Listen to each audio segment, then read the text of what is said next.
Hola, hoy te enseñaré cuáles son los 4 sufijos posesivos en aymara. 1.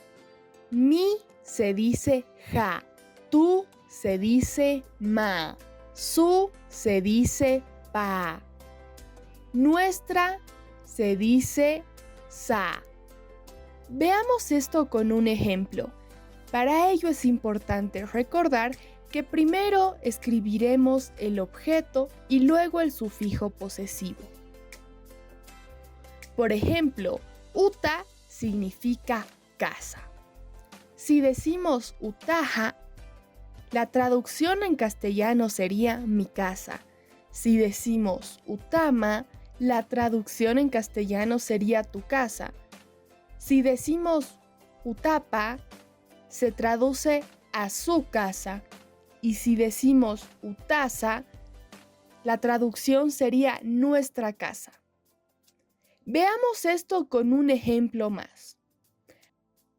Anu en aymara significa perro. Si decimos anuja, la traducción en castellano sería mi perro.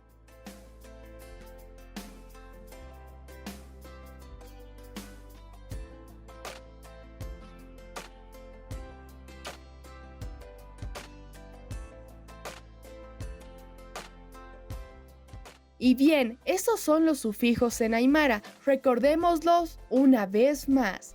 Ja, mi, ma, tu, pa, su y sa, nuestra. Espero que esta información te sea útil.